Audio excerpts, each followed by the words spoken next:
Welcome to the Workology Podcast, a podcast for the disruptive workplace leader.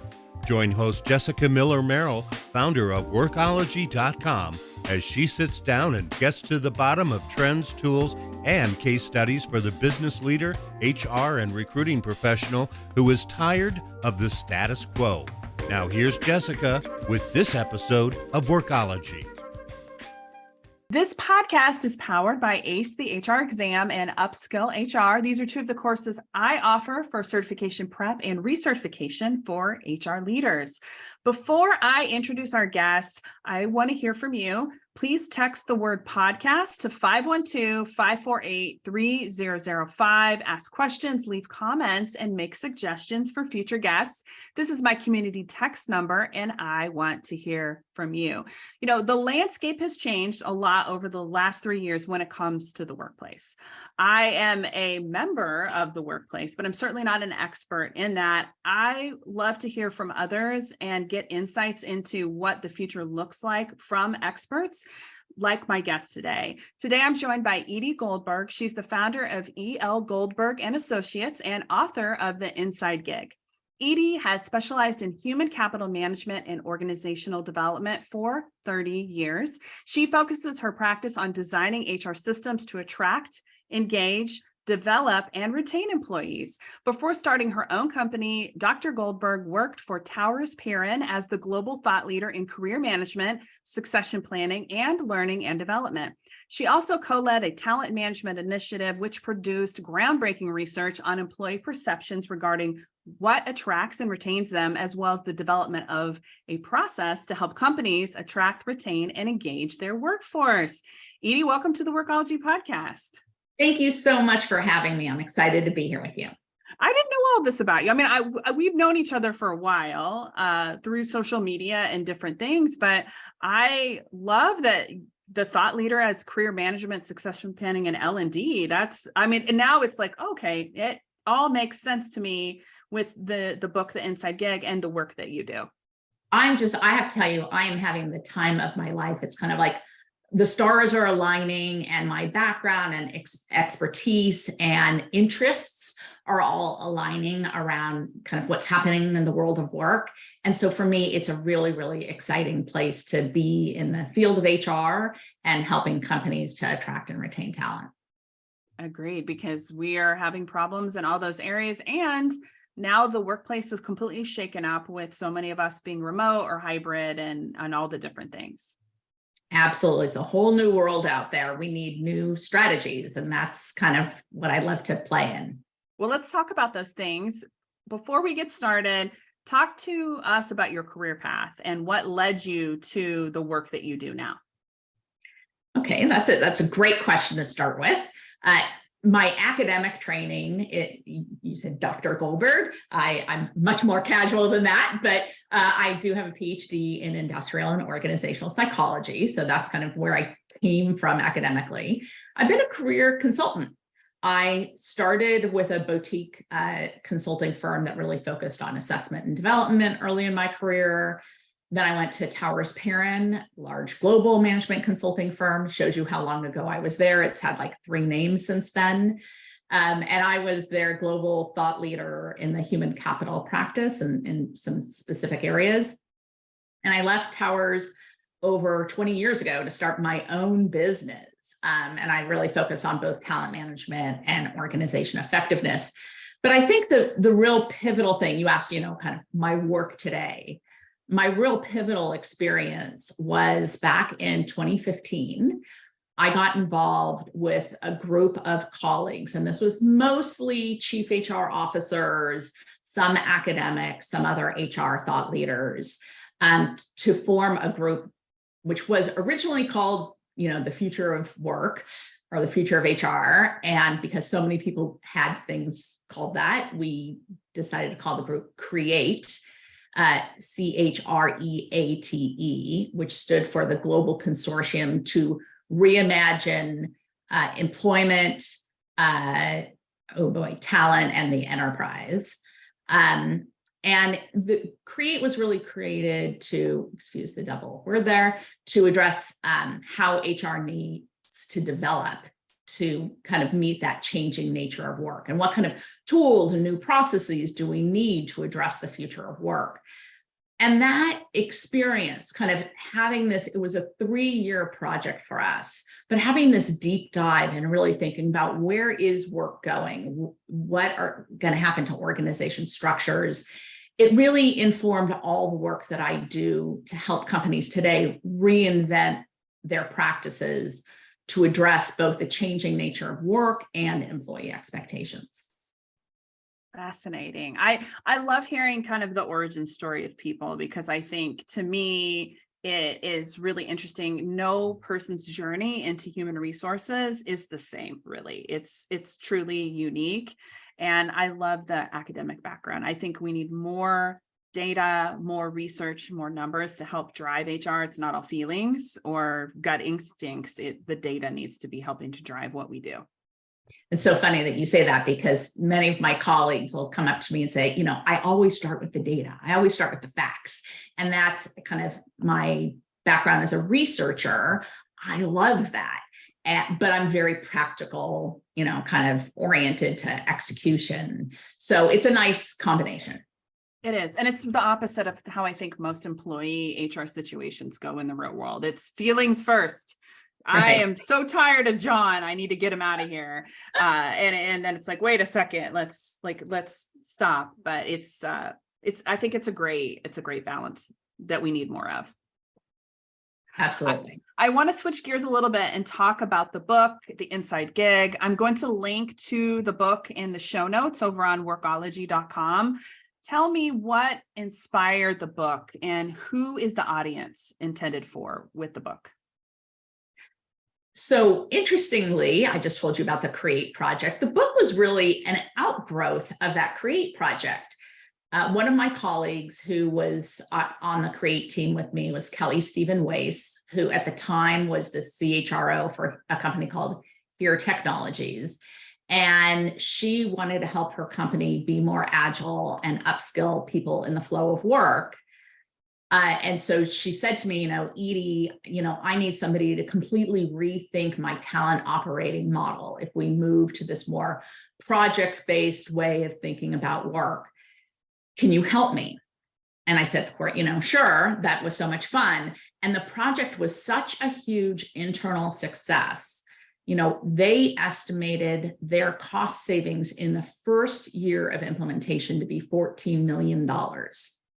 And that's by accessing internal talent without having to go outside to get some special projects completed. And because the project was such a success, me with my kind of academic-y background, I wanted to write up that project as a case study. So I went to somebody at Harvard Business Review that I knew, and I said, I want to write this up as a case study. And she said, no, Edie, there's so much more of a story to tell there. You have to write a book. You can't, case study is limited to X number of words, and you really need to write a book. Nobody's put all these things together in the way that you have. And so that's really what inspired the book. There's no other book on the marketplace around internal talent mobility or, implementing a talent marketplace. So I'm excited to kind of, be the first one out there on that topic. The book was really written both for business leaders and HR leaders who are interested in facilitating our internal talent mobility, who are interested in thinking about how do we need to change the way we work, given all that's going on in terms of employee expectations, in terms of the changing skills in the workplace, and really helping companies to optimize the talent that they already have sitting within their company. It's like, how do we utilize all the skills and experiences of our employees? Because we know that companies just, don't take full advantage of everything that every person brings to the workplace. I feel like this is so timely. And I felt like at HR Tech, this was the underlying theme that I was seeing, was talent development and kind of upskilling, because it's so expensive to have to rehire or bring in somebody externally. Why not tap into the skills and experiences of the people who are already in your workplace, especially with all these shifts that we're seeing, headcounts, business is so unpredictable with inflation and the economy. The right time is now. For the work that you're doing? I would say that it's not just expensive to hire from the outside. People are having a hard time actually finding the talent that they need. So in many cases, you do have to grow your own. True. What is the most effective way to bring an organization into the future when it comes to internal opportunities, transparency, and that internal mobility piece? Well, I believe, everybody can take baby steps. You can go big boom, right? There's a lot of great technology out there that can help you with this.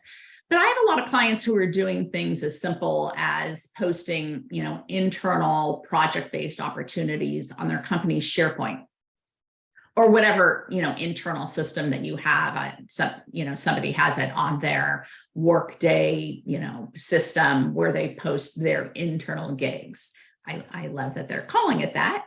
And that, the beauty of this is when we can post something where everybody can see it, that is kind of the beginning of making these projects more accessible for more people.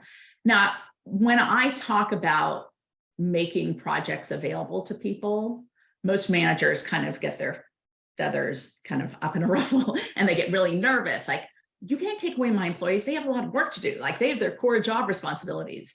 So I want to be really clear that when I think about inside gigs, I'm not talking about big projects that are going to take you away from your core responsibilities. I'm talking about shifting work so that we're doing work where we add more value and eliminating work where we don't add as much value, but also we can add value on projects where we're contributing as few as a few hours a month. The company I'm working with right now, who has an internal gig assignment, we meet bi-weekly to facilitate a change project that we're working on within the company. So it doesn't require somebody leaving their job to take on a project opportunity. But I think we just need to think about work a little bit differently than it's just your job. I agree. Another term that I have heard a lot, and I would love to hear your insights into what this means, is the democratization of work. So what is that exactly? Yeah, we talk about that as one of the core principles within our book of thinking of this new way of approaching work. It's really about providing equal access to opportunities. So think about the external gig market, right? There are all these, if you go out onto a platform like Upwork or Guru or TalkTal or whatever, system is out there, everybody can see the projects that are available. So in a company, usually only a handful of people get access to those cool new opportunities, right? It's the people who are politically connected. And we want to change that to create an equal playing field where companies can actually find what we call their hidden gems within the organization. Those people can rise and be seen, because if I post an opportunity and then I match people based on their skills, not based on who they know or where they sit or what their job is within the company, all of a sudden I gain access to a greater number of resources within the company. And those little hidden gems that you have within the company who are just quietly doing their work can be seen more because maybe they volunteer to work on a project. Another term that I have heard, and I talked about this, I was on a panel at the Cornerstone On Demand conference earlier in the fall, and they mentioned the term talent hoarding. And I would love your insights into this. Why is it important for us to recognize those talent hoarders, and when this is happening? I mean, how is it impacting business negatively? Yeah, unfortunately, it happens far too often. I always love to quote some research from I4CP that found that 50% of managers in general and 74% of managers in low performing companies, they actually resist letting their employees move into a different role within the company. So generally people move into different roles to facilitate learning. That is talent hoarding, right? I don't want my employees to leave. Another way that we see talent hoarding is managers who won't speak really positively of their employees in a talent review because they don't want people to know about the gems that they have and potentially steal them away. The problem is that employees want new experiences that build their skills. And if a manager isn't providing those experiences to them, they're just going to leave and go get another job. So managers have to realize that employees are getting offered new jobs all the time. And it's up to the company to create such a rich environment for the employee where they can continuously learn and grow their skills. And so talent hoarding is a problem because it keeps an employee down, and that's just going to push them out of the organization. So we really need to correct that and make sure that talent moves a bit more freely. As you're talking, I'm thinking managers are so influential into the success of the business and ensuring that they're helping their people get new experiences and opportunities, and to feel like they're contributing in a way that works for them is incredibly important now more than ever. And you have all these gig type boards like you were mentioning, or places where people can go to have side hustles, when there are so many great ways to tap into the existing people in your workplace that have these hidden skills or want to learn. They're going to stay around longer. So, I mean, personally, I'm sad when I lose someone on my team. But in the bigger scheme of the business, like, I am helping plant the seed for somebody to really grow wherever they are in the organization. And I think that that's part of being a team player at a larger company. Yeah, I think if you can get somebody to move into another role that facilitates learning, you're actually acting in the best interest of the organization as opposed to acting in the best interest of your team or yourself. And that's really where we need to see people kind of working as one, as opposed to just kind of my fiefdom. Yes, agreed. Fiefdom. I like that too. I don't like the word, but I like the idea. Like, it's right. better than talent hoarding. Right. Another thing that you mentioned in the book, and this is a core principle in the book called The Inside Gig, is you get what you give. So what does this mean to HR leaders and companies? So the principle you get what you give is really kind of addresses how talent sharing across organizational boundaries is a better way of optimizing the talent that you have. And what we mean by you get what you give is if you allow one of your employees to go spend, let's say, a few hours a week working on another project, on another team, or in another function, what you get in return is talent from elsewhere in the organization that can contribute to your business priorities. So one of the things I often hear from managers is, I have all these projects on my back burner and I can't get them done because I don't have people with the right skills on my team. Well, this allows you to access people from elsewhere in the company, you get, but in order, for the whole ecosystem to work, you have to be willing to give as well. Our initial concept for you get what you give, of course, is, internal talent sharing. And we've seen it have really, really positive effects within the company. Like I mentioned, when we first incubated this idea at Here Technologies, and they were able to basically get a lot of time back from their employees to work on these other important projects. Our future vision for You Get What You Give was about talent sharing across your business ecosystem, which kind of blows people's mind. In the book, we actually give a story about Disney and Siemens and how they shared talent across their boundaries. It's a fascinating story, and it's a huge win-win for both companies. But I think everybody can relate. During the pandemic, Cisco, the food distribution company, used to distribute food, to hotels, to restaurants, to cafeterias and companies, airports, all the places we weren't going, right? And what happened? All of our food needs shifted to our home grocery store.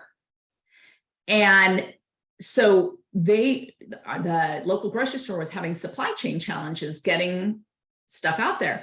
So Cisco partnered with Kroger, and they both helped with their supply chain expertise, as well as just employees who were furloughed, and move them over to the grocery store so they could get food out to the people.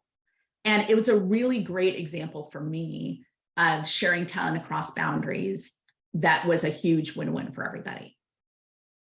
I love that. I do that in my business a lot. I have a mastermind group that I'm a part of. And if somebody's needing someone that has an area of expertise to help support them, maybe for launching a podcast or doing research or something else, we'll share our people. And when you're a small business, that is a huge impact, because so much of our time is spent trying to find the right people. And if it's a small project, or even, it can be medium size, it's not going to hurt my business, but it's kind of that give what you get mentality where I know they're going to do that for me in another way. So I feel like I'm depositing karma points into a bank account, like good karma points. And eventually I'll make a withdrawal with that person when I might need a favor for them. Absolutely.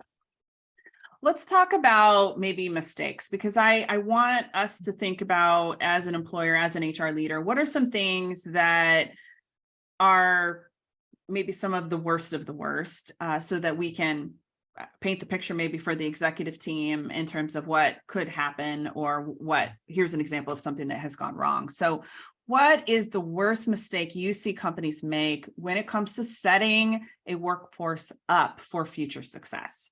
What do we want to avoid? So let me answer this in two ways. I'll answer it specifically around internal talent mobility, and then I'll answer your kind of more broad question. So thinking about internal talent mobility, I've seen companies set up this process so that they treat employees like they're hiring an external hire. And so you have to go through an interview process to get on a gig. And they make it really hard and onerous. And, we say a lighter touch is better and less rules. Like, think very, very few rules and restrictions is what makes the system work. If you start putting a lot of process around it, you're going to crush it. So that's specifically around internal talent mobility. But to answer your broader question about, setting your workforce up for success, I think the biggest mistake today is this need to focus on the changing skill sets.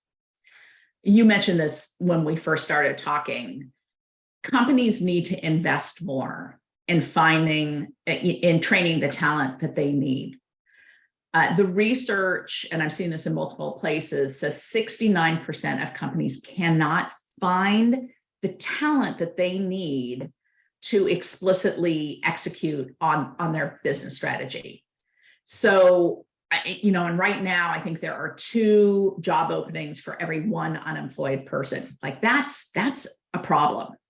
And I know there have been a lot of layoffs. So, a little bit of that is going to ease, because some of that is with those hot skill sets that other companies need. But this is a huge problem for organizations. So understanding and learning how to get in front and what are the skills that we're going to need for the future of the organization, and really creating and investing in a plan that will help them to build those skills. So I'll give you just a great short example. Cisco Systems, different Cisco company, was change their business strategy from a focus on core server technology to cloud-based technology and the Internet of Things. And when they made that transition, they realized that the skill sets in the organization were going to change fundamentally. And they didn't have the talent internally to do this new cloud-based work. So they looked out in the labor market and they went, oh my, they don't exist. And certainly not in the numbers that they needed. So they realized that they were going to have to build their own. And they actually created an internal opportunity platform where people could kind of learn while working on some of these cloud-based projects, and develop the skills that they needed to help the company transform for their future business. I love that. I love seeing or hearing about examples because it helps us as HR leaders be able to think about how we might be able to apply this in our own workplace, and then the storytelling in terms of the executive team, because they need to get to the same place that we're at in terms of this change needs to happen. And I think stories are the best way to help change mindsets. Agreed.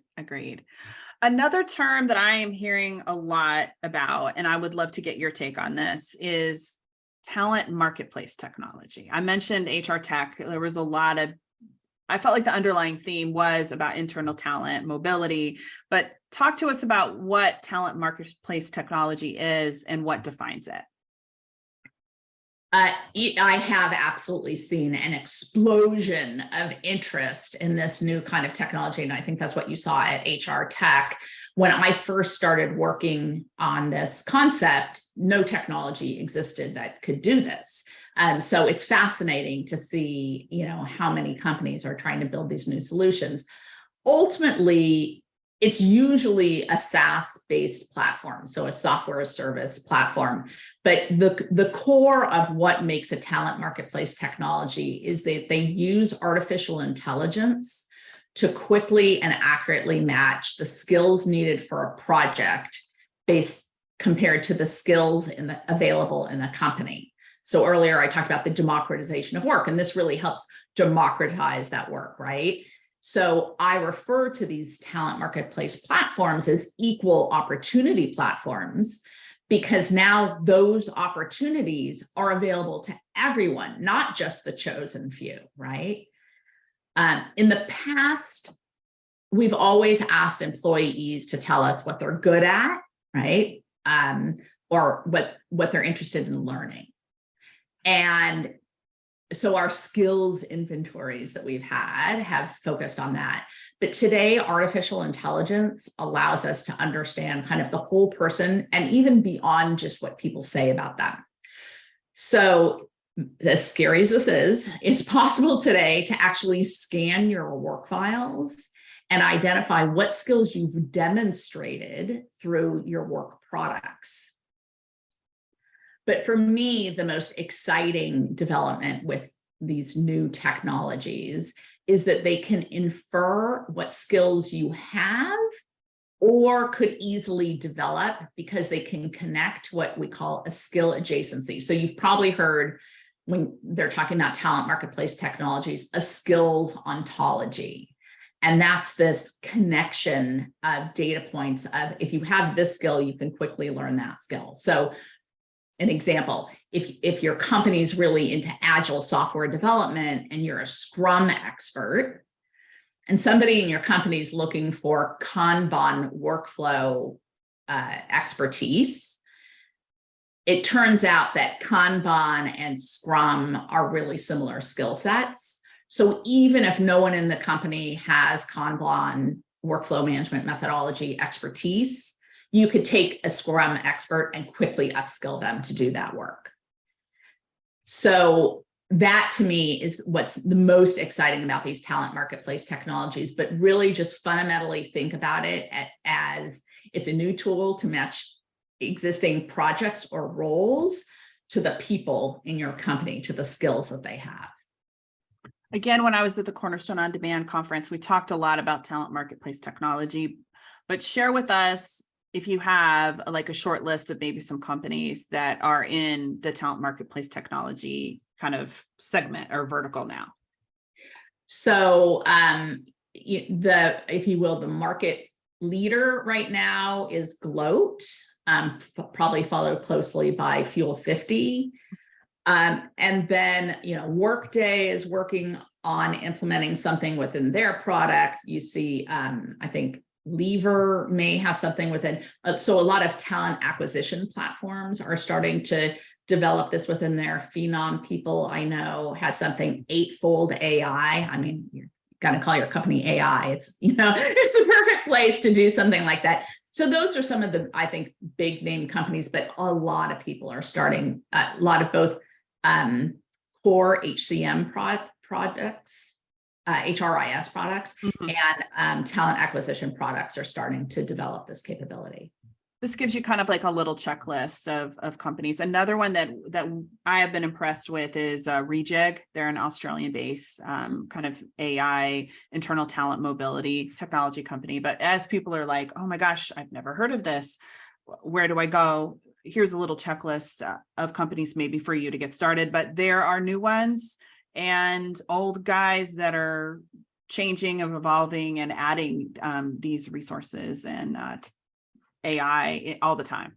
Soon we'll start to see more of a consolidation in these technologies already. Hitch, which was my co-author, founded that company, got acquired by ServiceNow last year. Oh, wow. So you're going to start to see some consolidation in the marketplace. Yeah. When we spoke previously, you mentioned a great example from Dolby and Net Talent Exporters. Can you share that with our listeners? Yeah.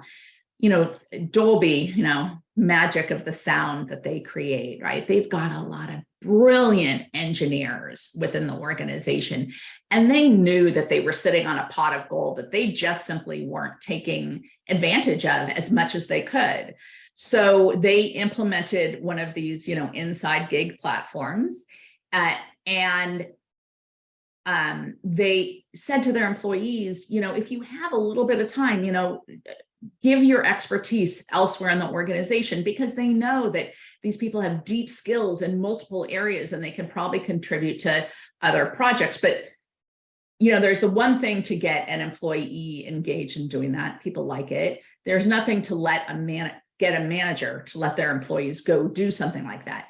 So they talk about managers in terms of whether or you are a net talent exporter. So are you developing your talent so that they can contribute to the organization as a whole, or are you hoarding like we were talking earlier? So they were, I think, the first company that I had worked with or talked to that used the term net talent exporter, but I know other companies had kind of integrated sharing talent as part of their leadership core behaviors that they want to recognize and reward. But the idea of, not everybody has time to work on these gigs, but their employees like to be able to look at what opportunities are out there for when they do have the time to do that. So sometimes we're all full out working on a huge project, can't do anything. And then maybe there are other times where, our workflow is kind of paused a little bit while we're waiting feedback on something, where we could give a few hours to a colleague to help them, advance their project ideas. So I think it's a really cool way of thinking talent, and really, I think it says that they value the people within their company and that they want to give them as much exposure within the organization as possible. I love that it's baked into the culture and focused on managers, because as we have been talking, managers are so key to the success of an organization. And so setting the expectation or encouraging managers to, hey, be more aware and willing to share your employees' expertise with other groups within your organization. I think that sends a really great message. And if you also tie it into their compensation or their bonus, they're also going to be more incentivized to have that kind of internal talent mindset. Right. Absolutely. Well, Edie, I have loved this conversation. It's so timely what you're doing. the inside gig and the work that you're doing is helping so many organizations. It is all behind the scenes.